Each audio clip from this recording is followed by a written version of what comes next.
Você sabia que a origem do Irã está profundamente ligada à narrativa bíblica?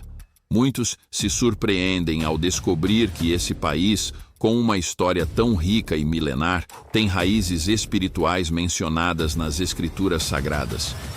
Hoje, vamos viajar por milênios, conectando eventos históricos e figuras bíblicas que nos revelam como o Irã emergiu no contexto do plano divino. Fique conosco e descubra detalhes surpreendentes que talvez você nunca tenha imaginado.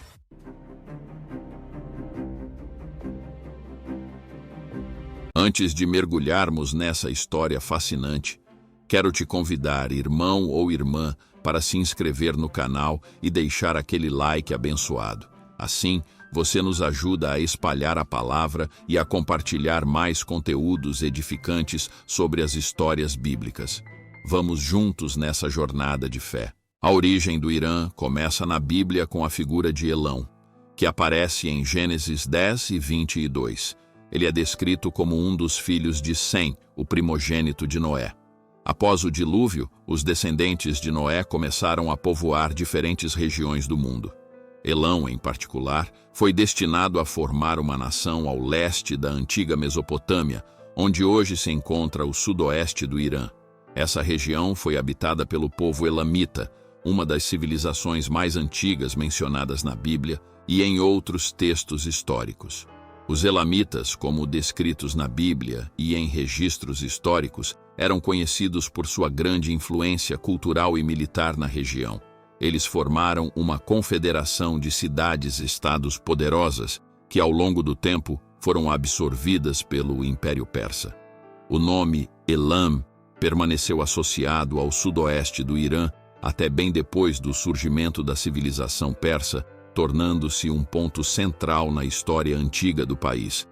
A Bíblia também menciona Elão em profecias como em Jeremias 49, 35 a 39, onde o destino de sua terra é discutido, mostrando que esse povo era parte do grande plano divino. A transição de Elão para o Império Persa marca o início de uma das civilizações mais importantes do mundo antigo. Sob a linhagem de Elão, os persas emergiram como uma potência que desempenhou papéis fundamentais na história bíblica, e sua cultura influenciou toda a região. A origem do Irã começa na Bíblia com a figura de Elão, que aparece em Gênesis 10 e 22. Ele é descrito como um dos filhos de Sem, o primogênito de Noé. Após o dilúvio, os descendentes de Noé começaram a povoar diferentes regiões do mundo. Elão, em particular, foi destinado a formar uma nação ao leste da antiga Mesopotâmia, onde hoje se encontra o sudoeste do Irã. Essa região foi habitada pelo povo elamita, uma das civilizações mais antigas mencionadas na Bíblia e em outros textos históricos. Os elamitas, como descritos na Bíblia e em registros históricos, eram conhecidos por sua grande influência cultural e militar na região. Eles formaram uma confederação de cidades-estados poderosas que, ao longo do tempo, foram absorvidas pelo Império Persa.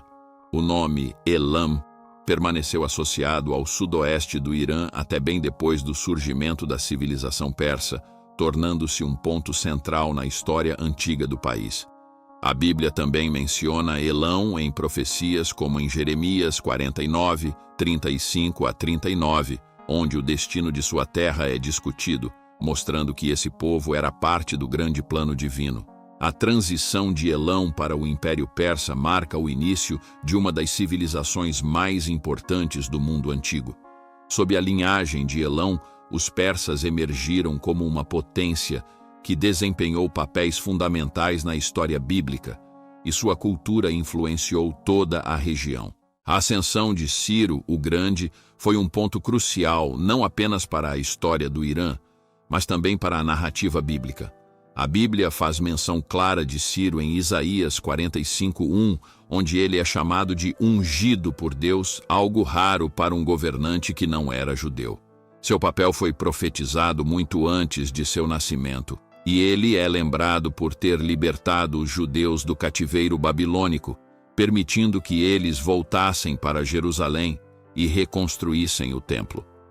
O livro de Esdras, primeiro capítulo, versículos 1 a 4, registra o decreto de Ciro, no qual ele autoriza o retorno dos judeus e até ajuda financeiramente na reconstrução do templo.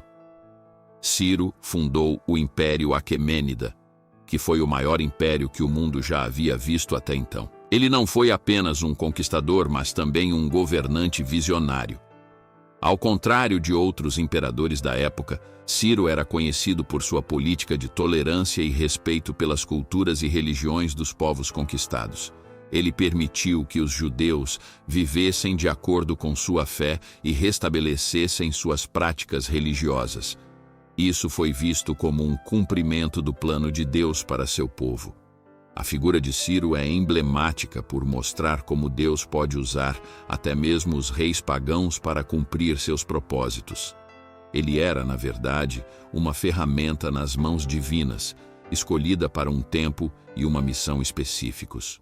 Quando falamos dos magos que vieram do Oriente para adorar Jesus, muitas vezes não percebemos que eles podem ter vindo de uma região que hoje chamamos de Irã. Os magos, ou sábios, mencionados em Mateus 2, versículos 1 a 12, eram provavelmente sacerdotes e astrólogos zoroastrianos, uma religião persa que praticava a observação das estrelas e estava profundamente envolvida em previsões espirituais. A viagem deles foi de grande significado espiritual e teológico. Ao seguirem a estrela que os guiou até Belém, eles estavam, na verdade, respondendo a uma profecia antiga. Mesmo não sendo judeus, esses magos reconheceram a vinda do Messias e o honraram com presentes simbólicos: ouro, realeza, incenso, divindade e mirra, sacrifício.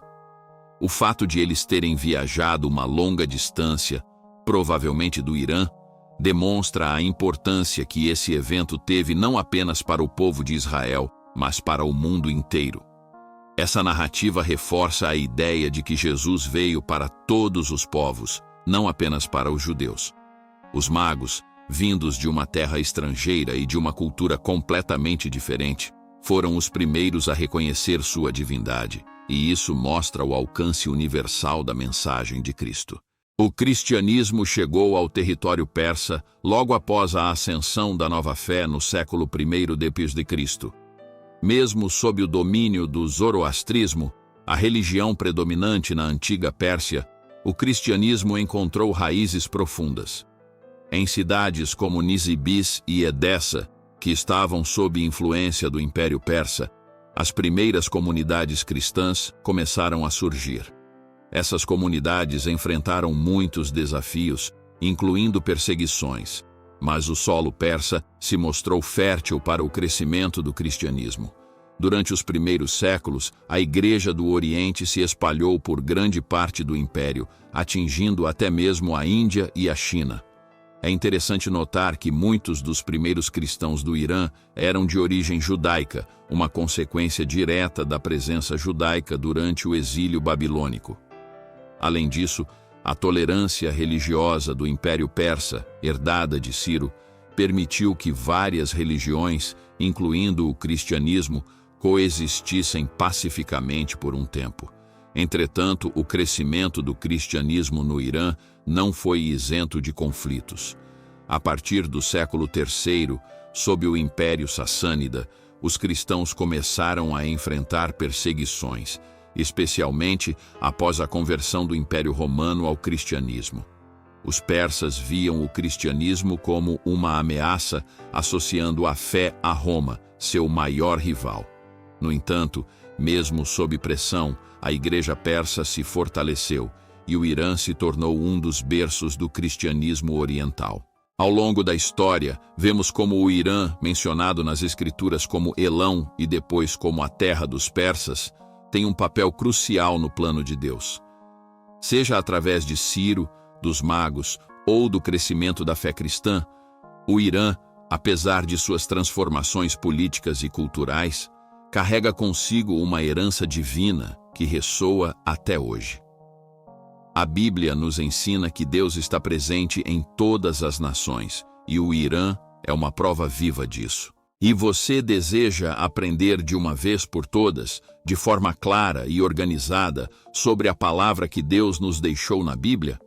Conheça o Manual da Bíblia. Nele você aprenderá sobre os eventos da Bíblia de forma cronológica, com resumo ilustrado e objetivo de cada capítulo, fazendo seu aprendizado da palavra ser muito mais simples. Você pode estudar com seu celular, tablet ou computador. Dificilmente você encontrará um material com essa qualidade novamente. Link na descrição e no primeiro comentário fixado. Deus te abençoe.